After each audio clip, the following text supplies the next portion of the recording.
Order! Order! You are an incorrigible delinquent at times. Behave yourself, man!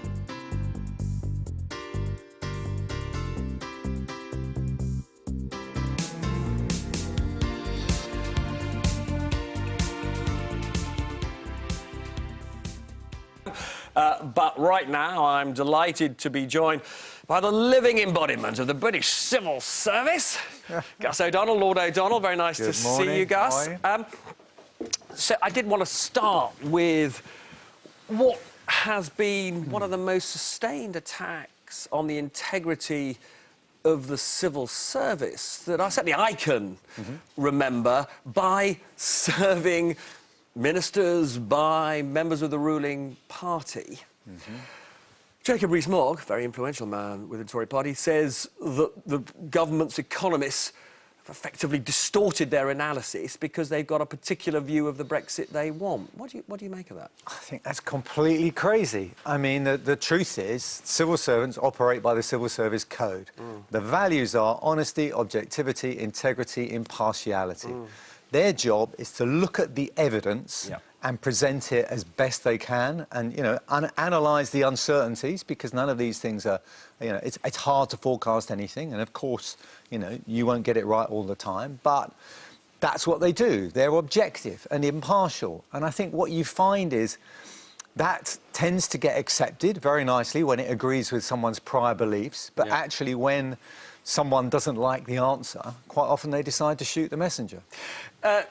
One of the things I was slightly surprised by was, you know, on her trip to China, she tried to play down the significance of these forecasts, which say that broadly on every version of a trade deal that the rest of the EU thinks we're going to get, the British economy will be smaller, the British people will be poorer. She said, well, I hadn't signed off this particular analysis, as though somehow, you know, that kind of work is something that ministers sign off. But they don't, do they?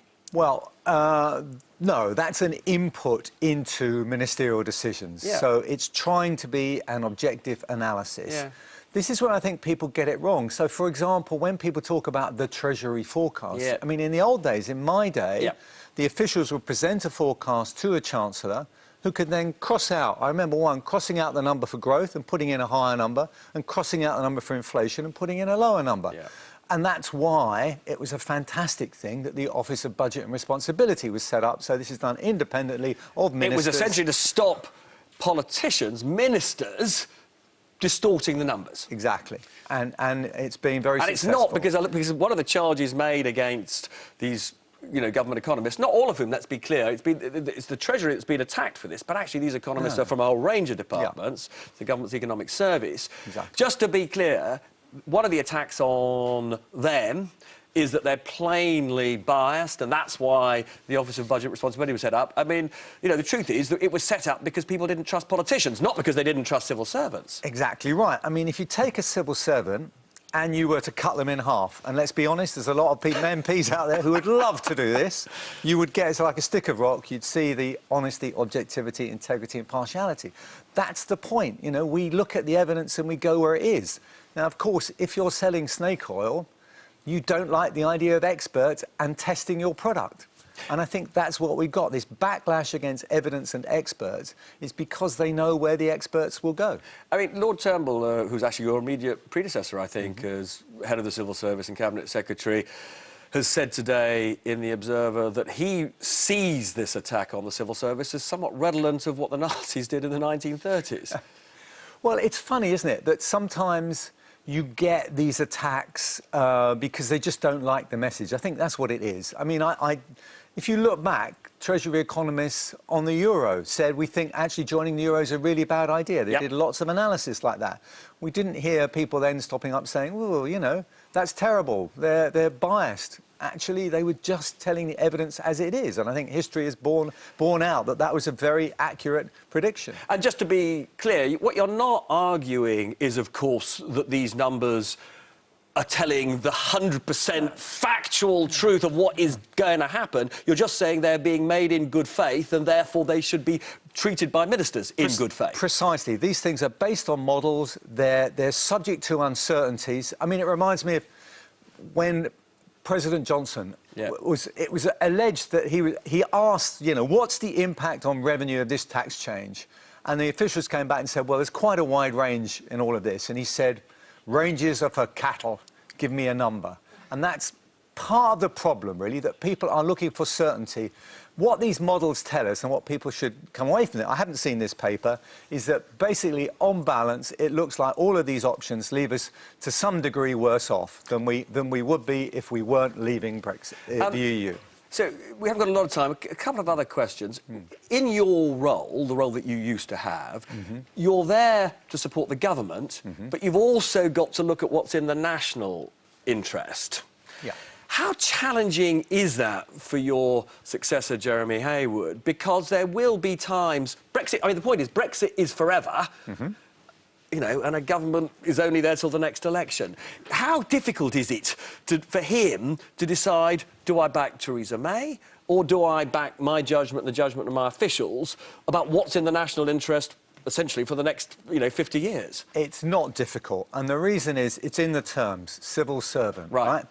We are there to present the analysis and the evidence in as objective and honest a way as we can. Right. In the end, the democratically elected ministers will make their decisions. Right. It is then the civil service's job to get on and implement them and get us the best deal possible. Implement, yes, but the advice should be what he believes is in the national interest. Is that right? Precisely, yes. OK. And it makes it a lot easier if you have a cabinet that kind of then makes that decision based on that advice. Yeah. When you've got them all arguing different positions, particularly when you're in a negotiation with third parties, that weakens our case and only plays into the hands of people like Monsieur Barnier. Now, there does seem to be a really deep split, certainly between the Chancellor, Philip Hammond, and a number of members of the Cabinet, but probably between Philip Hammond and the Prime Minister on the nature of the trade deal that we should have. Has there been a split as deep and as important as this since the Lawson-Thatcher split over whether we should shadow the Deutschmark? Well, I mentioned the case of the euro. You know, at the time, I think the Prime Minister and some other members of his cabinet were deeply in favour. This, you know, going back to 1997, were in favour of us joining the euro. The Chancellor at the time, Gordon Brown, wasn't, and asked the Treasury to do some objective analytical work, which they did, and that came up with an answer saying, actually, for us, it would be a bad idea. But can I just ask you, if, on the basis of, you know, your knowledge of history, can a Chancellor and a Prime Minister both stay in office when the divide is as deep as it seems to be? I think if they fail to come to a conclusion, then I think things get incredibly serious. I think what they're working on now, and what I hope this paper's trying to do, is to give them all the evidence on which they can come to a single policy, which we can then take into those negotiations and come up with the best deal for Britain. And then finally, Ollie Robbins, the particular official who's got lead responsibility on the Brexit talks. Again, he's being accused of being biased, pursuing his own agenda. I mean, this is completely ridiculous. What Ollie wants is a clear steer, some leadership from the Prime Minister and the Cabinet to say, here's what we want you to argue for, here's what we want. And he's palpably not getting it at the moment, is he? Well, they're taking a little bit of time. I mean, these are complex issues, but they must soon come to a decision, and I think that's what I would urge. And if they don't? If they don't, well, you know, it'll be like you and I negotiating when you're very clear what you want and I haven't got a clue. I mean, you're going to win.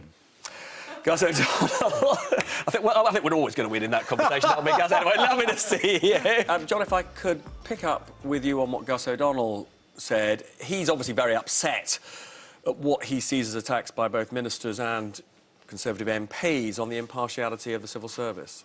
Well, I don't believe there's some conspiracy in the civil service. I would agree with Gus that civil servants are impartial. I was very lucky. I had fantastic support when I was a minister. But these economic models, to some extent, the answer depends on the assumptions you make before you start running them. And yes, I mean, if we assumed that we are faced with tariffs when we trade within Europe and we don't get good trade deals outside, then you're going to get negative results. But as the Prime Minister said, you know, what we haven't modelled is the deal because we haven't yet got the deal. But part of the problem is that the Cabinet is so split, she dare not say what she thinks the deal would be. Is there any chance in the next week, which is when the big hitters in the Cabinet are debating all of this, that they will come to a clear agreement about what trade deal we should be asking for? Well, I mean, I think we know exactly what kind of trade deal we'd like. No, we don't. We know what we'd like. We'd like to have as much freedom of access to the single market and as lower barriers as we possibly can, whilst having control back of our borders and our laws, etc. Now, the question is where the compromises lie. Yeah, that is our starting point. This is a negotiation, and I do think there is a genuine debate about the extent to which we seek to maintain maximum access by sort of maintaining rough equivalence in regulatory burden, or we cut loose and say we're going to make the most of our What would be your preference? Well, I'm one of the reasons I supported leave was because I did want to get rid of the burdens on British industry which the single market and the European Union have imposed, and I wanted to have that freedom. So I'm one who would incline towards that, but I hope still that we can get the kind of agreement with Europe where we still do have that access whilst we get back the powers. Well, they've made absolutely clear that we can only get maximum access if we are effectively a rule taker. And there are people in the Cabinet who think that's a price worth paying. Amber Rudd, Philip Hammond being the two leading exponents of that view. Who do you think will win this argument? Well, we're really just beginning a negotiation. When you say they've made absolutely clear, they have set out their starting position.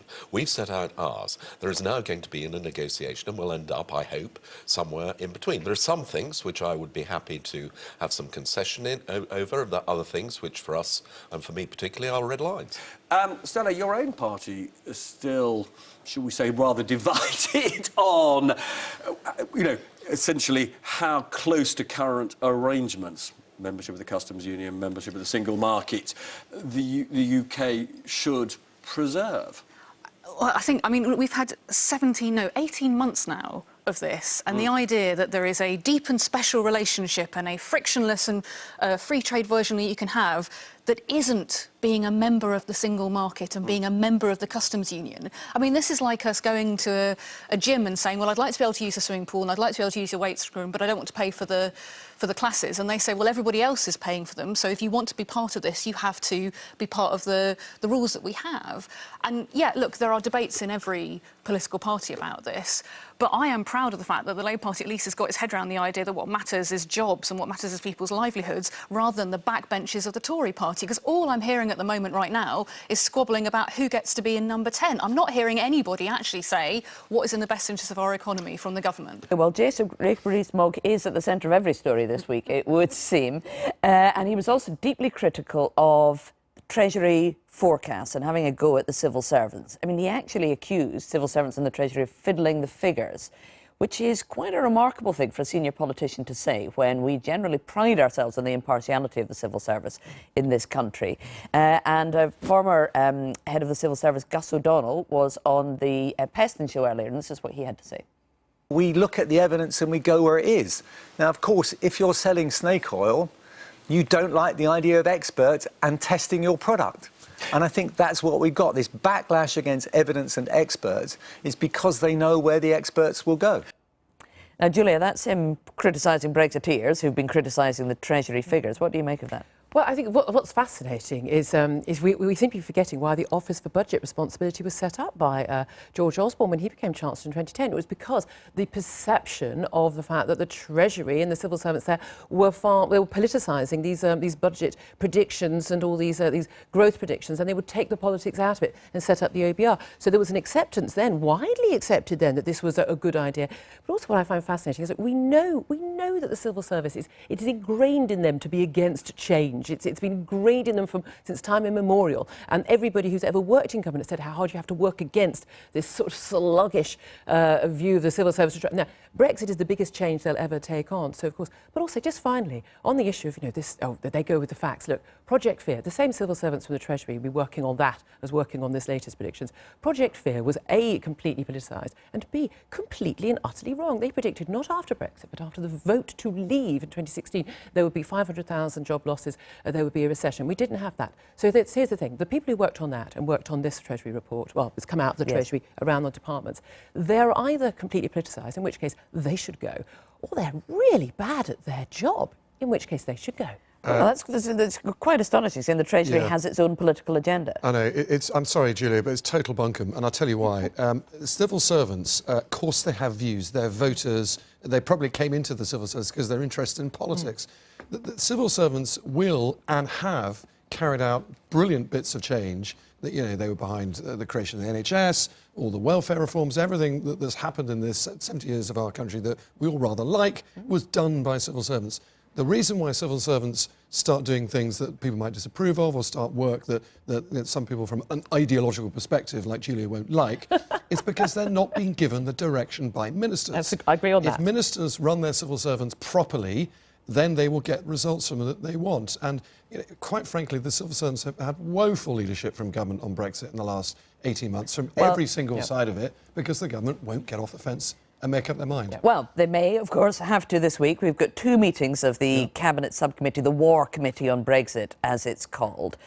Will we have any further clarity by the end of that, Steve, do you think, on what the government wants the end state to be? Not necessarily where we'll end up, but just what the government's objectives are. Well, it will be what it appears to be now, which is the have your cake and eat it strategy. So Theresa May will emerge from these 2 important meetings and will say that we want some kind of continued free trade relationship with Europe, but we want to be free to make our own trade deals. We want a soft border with Ireland, so do the EU, and now we'll go in and negotiate.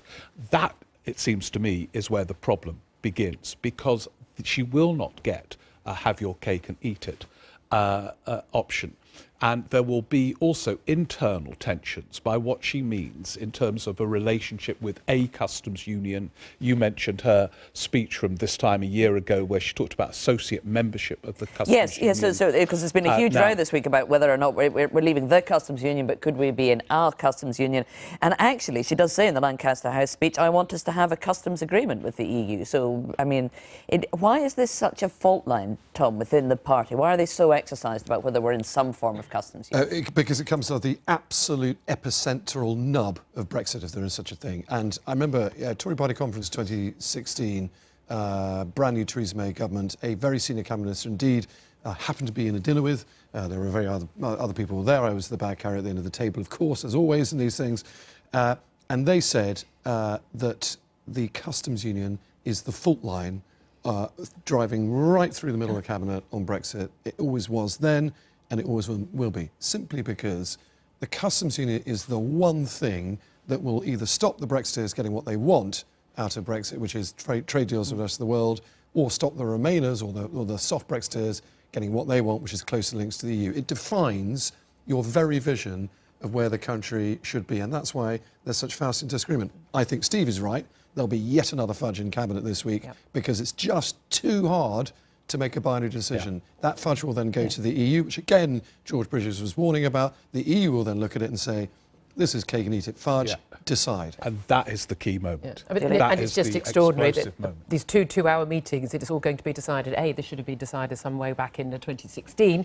Certainly shouldn't have been decided, trying to decide it right now. And the idea they're going to decide it with 4 hours debate, I find rather unlikely. But also, if you end up with a situation which doesn't explain with much clarity just the objectives of wanting to be able to make your own trade deals but still have frictionless trade with the EU, that's not going to stop the noises off either from the rest of the party, is it? That is unstoppable. It's been unstoppable for 30 years. And so that will be the constant background hum. It's the fate of every Tory leader to try and navigate around that noise. And of course, Europe has brought down the last 3 Tory prime ministers. And although earlier I was cautious about assuming she's going to fall over the next month or so, Europe is the thing that torments Tory leaders. So that background noise will continue, and you can't control it. The alternative, of course, could a non-Brexiteer get through and become the Tory leader, then Prime Minister, if we have another election? Jeremy Corbyn is in favour of Brexit. All right, well, thank you all very much. Thank you for watching this week. Do join me again next Sunday at 11 o'clock here on BBC One. Until then, bye-bye.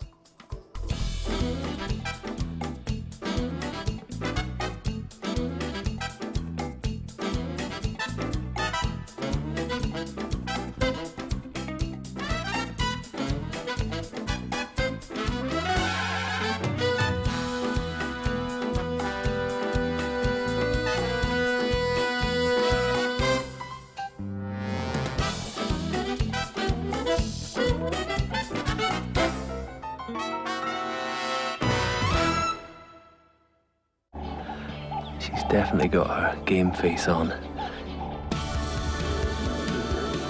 Wow, that's incredible. Our cameras have given us an insight that otherwise would be impossible to see. Animals with Cameras continues Thursday at 8 on BBC One. Fred and I are organising the first Miss Popular Beauty contest. Haven't these young women better things to do than be gawped at in their unmentionables? Are you going to help Mum get better? I'm going to try. Call the Midwife continues tonight at 8 on BBC One. As well as Call the Midwife tonight, making jewellery inspired by nature can help beat those winter blues. Country Files Winter Special is at 6:30. Now on BBC One, hundreds of stores to choose from in Bargain Hunt. Today's bargain hunt comes from Cornwall, and believe it or not, down here